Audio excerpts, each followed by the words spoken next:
Oke, assalamualaikum warahmatullahi wabarakatuh. Kembali lagi di channel kita, vlog kita kali ini, teman-teman. Kita mau ngebahas, ya masih seputaran Wuling Air EV ya, karena memang ini mobil listrik memang lagi viral gitu ya. Jadi ya nggak apa-apa, kita buat konten lagi tentang TPMS, teman-teman. Jadi apa itu TPMS? TPMS adalah Tire Pressure Monitoring System, teman-teman. Jadi mungkin sebagian teman-teman sudah ada yang paham atau mungkin juga masih ada yang belum ya, teman-teman. Jadi TPMS itu intinya bisa mengukur tekanan ban, nah untuk monitoring tekanan ban mobil, teman-teman. Jadi intinya TPMS itu adalah alat untuk mengukur tekanan, atau bukan mengukur ya, tapi lebih memonitoring tekanan ban pada sebuah mobil, intinya gitu, teman-teman. Nah, memang TPMS itu agak beda nih, teman-teman, untuk yang di Air EV.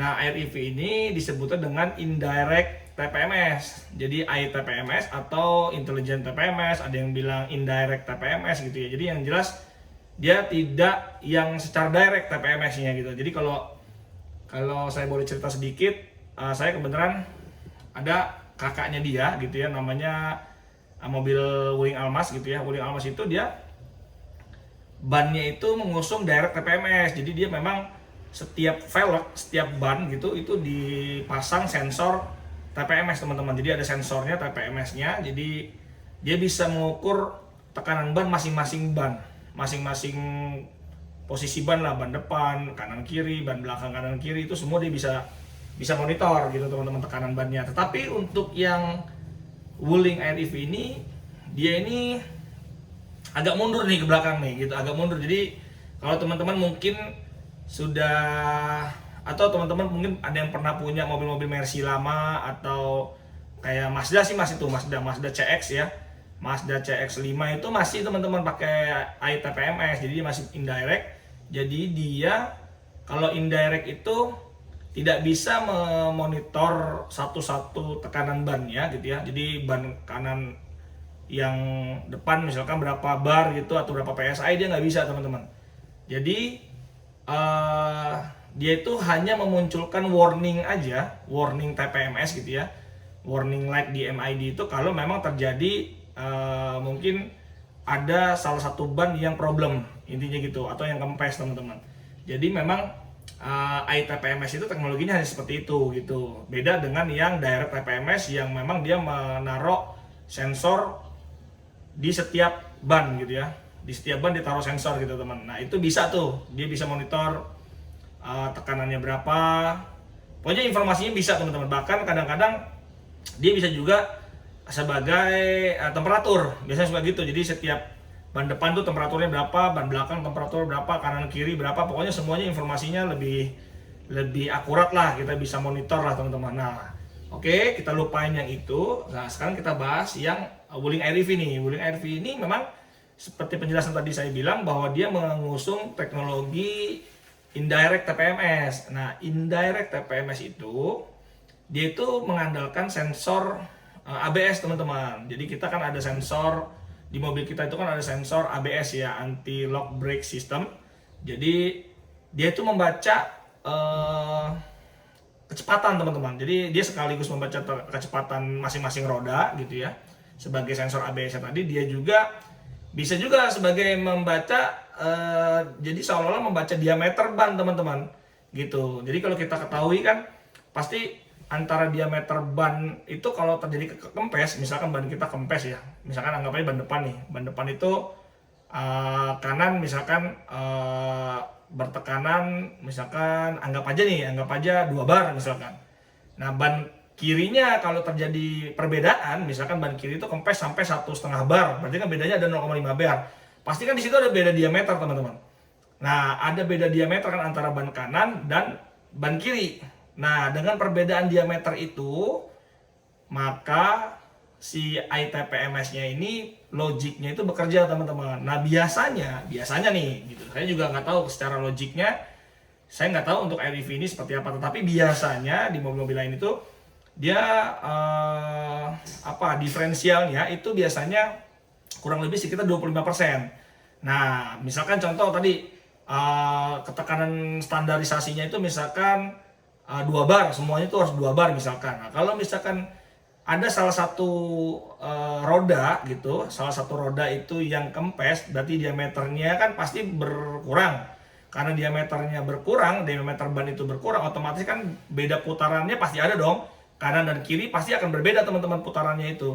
Nah, kalau perbedaannya itu lebih dari 25%, pasti akan diinformasikan ke MID berupa yaitu lambang TPMS yang nyala. Jadi lambang TPMS yang nyala untuk menginformasikan ke sang supir bahwa ada problem di tire pressure-nya gitu teman-teman. Jadi kita diminta untuk ceklah satu-satu ban apa kondisi angin di keempat ban gitu teman-teman. Jadi memang kemarin ada yang nanya tuh, saya kok nggak lihat ya ada tempat ada indikator TPMS-nya itu, maksudnya seperti kayak di mobil-mobil saya yang lain gitu ada 2,3 bar atau sekian PSI gitu masing-masing ya, karena memang beda. Jadi sekali lagi bahwa dia tidak direct TPMS, tidak bisa memunculkan masing-masing tekanan bannya, nggak bisa, tapi memang dia mengandalkan sensor ABS teman-teman. Nah, sensor ABS itu sekaligus membaca perbedaan speed tadi. Nah, perbedaan speed dari mana ya? Karena perbedaan diameter. Jadi kalau misalkan terjadi, anggap gini, 4 mobil itu rodanya kita kan ada ya, misalkan untuk Wuling Airif ini misalkan anggap aja 2,3 bar misalkan. Oke, 2,3 bar semua rata. Nah, sudah diatur kalau 2,3 bar itu kemungkinan besar misalkan diameter roda ban itu, diameternya itu ban misalkan anggap aja berapa ya, misalkan anggap aja 35 cm misalkan. Nah, tapi kalau salah satu ban itu tadi 35 cm itu kan harusnya semua sama, tapi karena salah satu ada yang kempes misalkan jadi berubah jadi misalkan 25 cm, ada perbedaan 10 cm jarak gitu misalkan gitu ya, itu pasti saat mobil berjalan itu kecepatannya akan beda teman-teman. Ban depan kanan sama ban depan kiri itu kalau misalkan ban kirinya kempes pasti akan berbeda. Nah, perbedaan kecepatan itu yang dibaca sama speed ABS, sensor ABS tadi, itu yang akhirnya secara logik, secara program diinformasikanlah ada abnormali gitu teman-teman. Jadi ada anomali dan kita kalau muncul lambang TPMS, nah lambangnya itu sebentar biar teman-teman tahu ya. Lambangnya itu sebentar.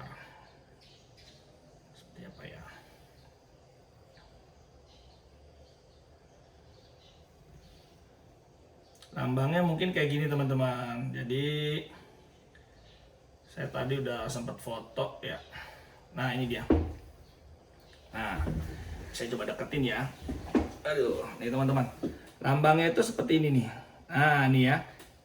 Ini yang paling kiri yang warna kuning teman-teman. Nah, ini dia. Nah, ini. Sorry. Nah, ini dia nih ya. Aduh. Nah, itulah. Pokoknya lambang TPMS itu seperti ini ya. Lambang TPMS seperti ini. Jadi kalau teman-teman ada muncul lambang seperti itu, ya teman-teman harus segera cek kondisi keempat ban teman-teman. Jadi apakah ban yang mana, pokoknya intinya yang kempes gitu teman-teman. Jadi sekali lagi bahwa beda ya, tidak sama dengan mobil misalkan contoh Almas, Cortez atau mobil apapun, Camry, kayak pokoknya yang direct TPMS yang dia bisa munculin setiap ban itu tekanannya berapa bar gitu, muncul informasinya. Dia ini nggak bisa karena memang dia mengandalkan sensor ABS teman-teman.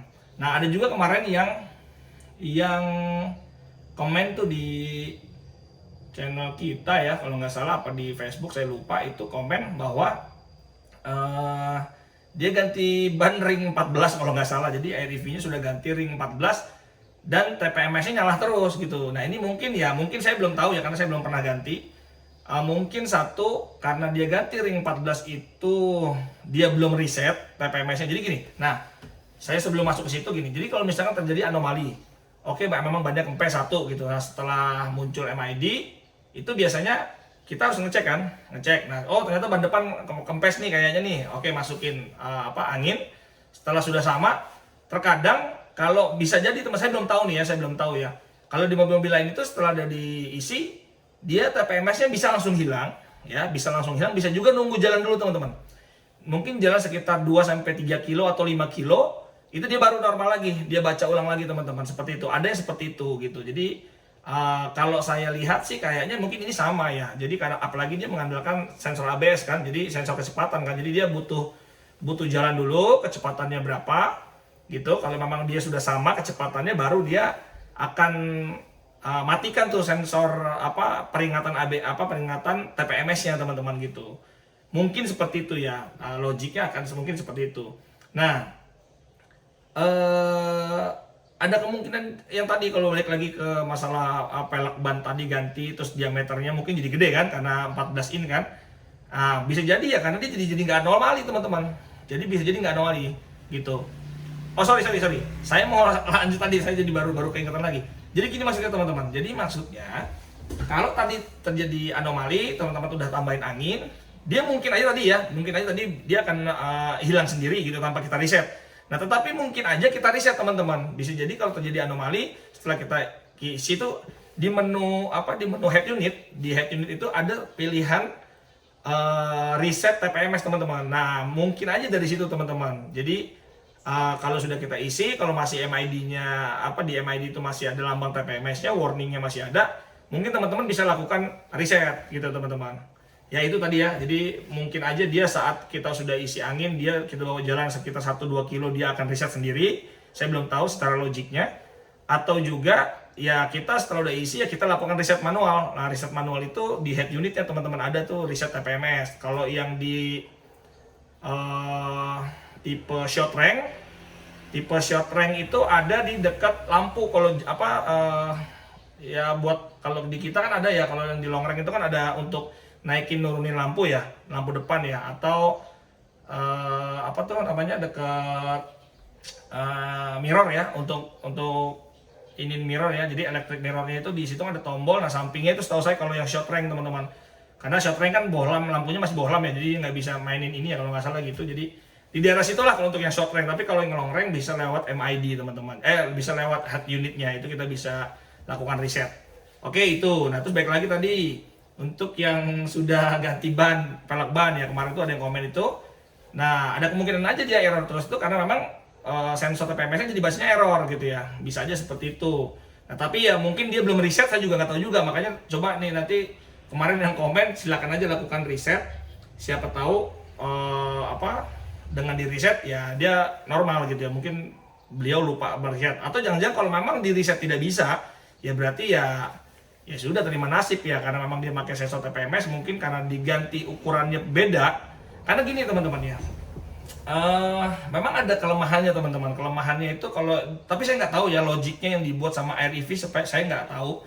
Tapi kalau yang dulu-dulu kayak Mercy dan segala macam itu, jadi ada kelemahannya teman-teman. Kelemahannya tuh begini, misalkan dia kan akan baca ya, harusnya gini, anggap aja harusnya temperatur ban ini tuh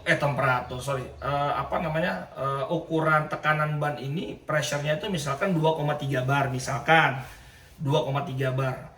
Berarti kan kita isi 2,3 bar ya, kanan, kiri, depan, belakang tuh pokoknya 2,3 bar. Nah, dia tuh kan pasti kan akan komparasi tuh secara logik program itu, dia akan komparasi semua. Ada yang di bawah 25%, salah satunya kecepatan dari sensor kecepatan tadi, dia akan munculkan ada yang tidak beres nih, anomali nih, kan gitu ya. Ada yang nggak normal nih. Nah, tetapi kelemahannya ini setahu saya kalau zaman dulu tuh gini teman-teman. Kalau nih misalkan ternyata empat-empatnya tuh nyusutnya bareng gitu loh. Misalkan kita di daerah dingin, parkir terus kayak mobil saya ini di lantai terus gini kan, lama-lama kadang-kadang suka ada yang turun ya, gitu. Nah, kalau turunnya bareng ya, kalau misalkan jadi 2 bar semua bareng gitu, berarti kan nggak ada yang anomali nih. Nggak ada yang anomali 25% teman-teman gitu kan. Ya dianggapnya normal semua, padahal dari 2,3 bar udah berturun sampai 2 bar misalkan begitu ya. Karena nurunnya bareng, jadi speed itu nggak ada yang mengkomparasi, ada perbedaan, ya dianggap semuanya bareng. Mungkin jangan-jangan kalau turun sampai 1,5 bar juga sama tuh, 4-4-nya 1,5 bar dianggap normal. Nah, tapi saya nggak tahu logiknya dia seperti apa, tapi ya itu jadi waspada juga buat kita harus cek ya, terutama kalau kita mau pergi jauh dan segala macam ya, kita mesti periodik cek untuk tekanan bannya teman-teman. Oke, jadi itu yang saya belum tahu logiknya seperti apa. Terus saya mau bahas juga tentang tadi ya, misalkan diameternya. Karena gini, saya punya pengalaman, karena kita sering touring ya di Wuling Almas Indonesia itu kita sering touring. Jadi antara mobil yang kecepatan, mobil yang sudah diganti peleknya menjadi besar, misalkan contoh gini, saya punya Almas nih, itu ringnya kan ring 17 misalkan. Nah, terus teman udah ganti ring 20 atau ring 19, itu berbeda teman-teman, perhitungan odometernya berbeda. Jadi misalkan gini ya, kalau kita sama-sama touring itu biasanya kita reset trip tuh. Kita biasa reset trip. Kenapa kita reset trip? Supaya nanti kalau terjadi sepanjang perjalanan terjadi hilang kontak atau misalkan ada trouble yang satu, kita bisa monitor dari trip itu. Harusnya begitu. Misalkan problem nih, pecah ban atau apapun lah. Di trip berapa? Karena kita sama-sama dari start itu kita tripnya kita nolkan. Kita jadi bisa tahu nih, saling komunikasi. Oh, saya di kilometer sekian. Nah, tapi problemnya adalah untuk mobil-mobil yang diameternya sudah berubah, diameter bannya itu sudah jadi gede, itu berbeda teman-teman hitungan odometernya gitu, tripnya tuh beda gitu. Makanya ya jadi beda, dia akan sedikit lebih lambat. Walaupun sebenarnya mungkin jarak sama, tapi dia secara MID beda teman-teman. Misalkan kalau yang ring 17 standarnya itu sudah menempuh jarak 100 kilo misalkan. Tapi kalau dia beda gitu, berubah gitu. Jadi itu perbedaannya. Sama juga misalkan kita sama-sama lagi jalan kecepatan 100 km per jam nih. Kita sama-sama monitor pakai radio. Berapa kilometer per jam sekarang? Mungkin kalau saya karena standar bannya 100 km per jam sesuai. Tapi yang ban-bannya sudah besar, itu di bawah 100 km per jam. Oh, saya baru 89, padahal bukan 89. Dia sebenarnya, ya tadi karena hitungan bannya sudah berbeda. Itu teman-teman. Nah, balik lagi ke REV, mungkin kalau teman-teman yang ganti ringnya dengan ring tinggi, ring besar, ya satu mungkin bisa juga terjadi TPMS-nya problem karena dia perbedaan dianggap jadi lambat putarannya gitu ya. Bisa juga nanti berpengaruh dengan reng jarak ya, jarak baterainya, jadi kesannya kok jaraknya jadi panjang, jadi pendek ya, padahal katanya klaimnya 300 ya, itu juga mungkin aja terjadi teman-teman. Oke, nah terus saya mau ngebahas juga tentang gimana nih kalau misalnya terjadi bocor di jalan. Nah, kalau bocor di jalan yang sudah pasti itu ya teman-teman harus melakukan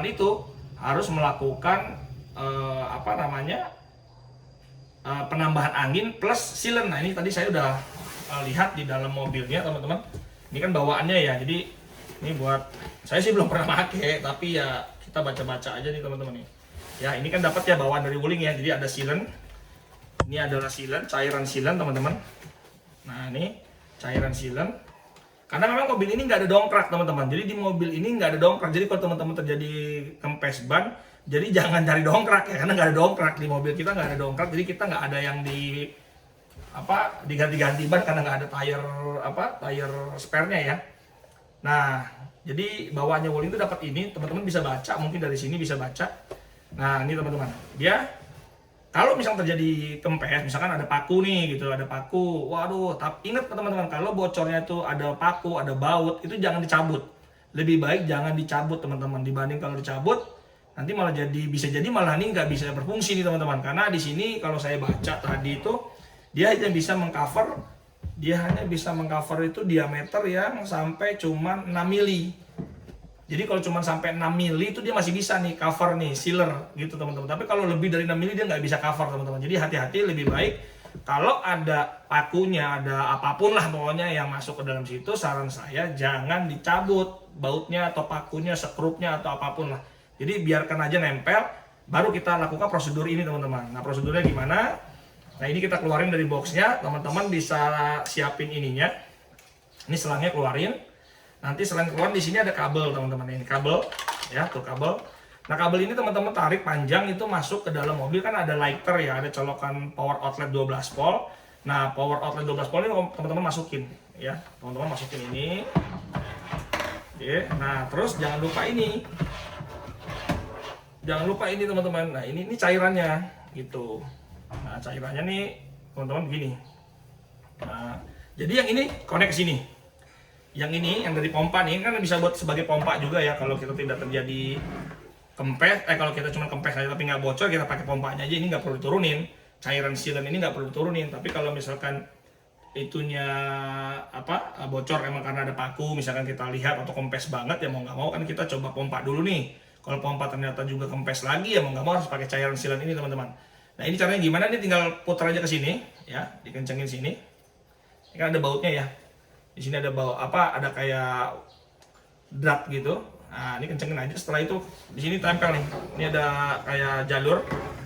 Ini tempel teman-teman. Nah gitulah. Nah seperti ini.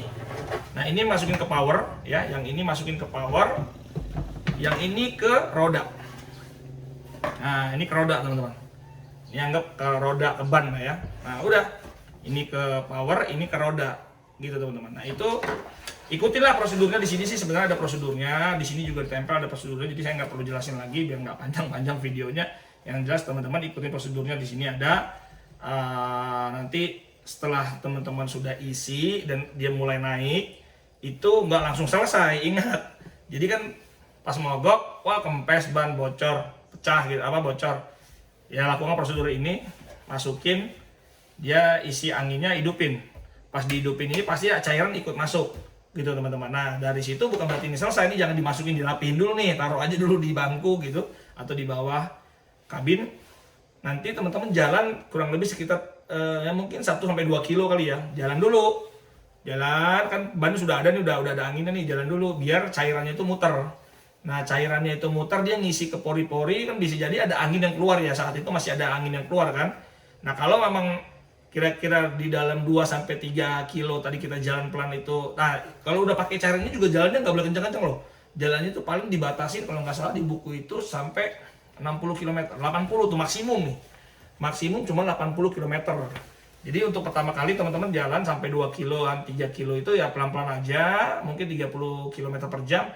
Memastikan bahwa ini anginnya bocor lagi enggak nih kan, sealernya kan baru bekerja ya. Nah setelah sudah sekitar 2 kilo teman-teman turun lagi. Turun lihat kondisinya, oh enggak nih bannya masih aman nih, masih anginnya ada gitu. Ya sudah, baru rapikan juga nggak masalah. Berarti nggak ada bocor kan. Tapi kalau misalnya 2-3 kilo udah habis lagi, ya berarti tambahin lagi nih cairannya gitu teman-teman. Mungkin gede lubangnya atau gimana. Intinya gitu teman-teman caranya. Bahwa kalau terjadi problem, nggak ada dongkrak sekali lagi. Jadi kita prosedur ini yang kita hasilin. Dan ini harus beli lagi nih. Kalau udah kita pakai habis ya ini harus kita beli lagi. Nanti sama dealer Wuling lah ya. Saya juga belum pernah tahu nih belinya di Wuling. Intinya sih begitu teman-teman.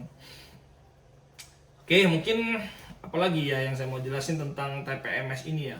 Pertama tadi ya bahwa dia teknologinya adalah indirect TPMS. Teman-teman harus tahu dia mengandalkan sensor ABS.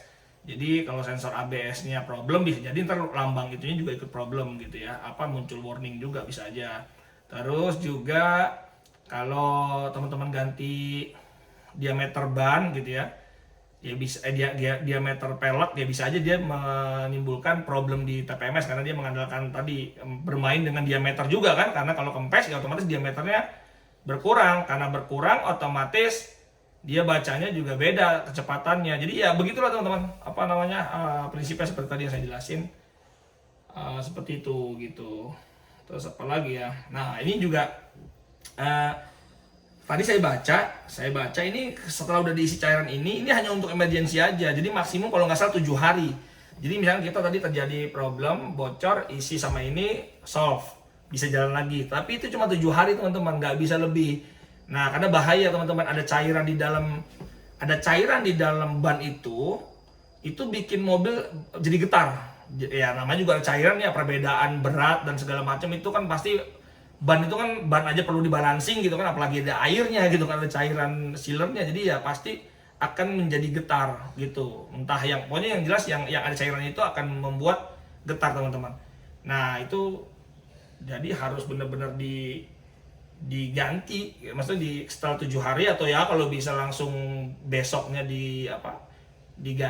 bukan ganti ban ya, maksudnya di repair bannya gitu kan. Nah pastikan saat repair kan akan buang ini nih, buang cairan kan, pasti akan buang cairan. Jadi saat udah nih beres, besoknya baru ke tukang tambal ban gitu, pasti kan dibuka velgnya tuh, dibuka bannya, dibuka, dibuang cairannya kan. Nah dibuang cairannya itu harapannya nanti harus bisa lihat itu pakunya tadi itu kan, makanya masih ada paku, jangan cabut pakunya. Nah pakunya itu di posisi itu ya sudah ditandain kan, pakunya atau skrupnya itu di posisi itu. Nah cara nambelnya itu bukan dari luar teman-teman, tapi dari dalam harusnya gitu. Jadi kalau prosedur yang benar itu nambal ban itu harusnya bukan dari luar, Kalau kita kan biasanya tuh suka kalau yang apa?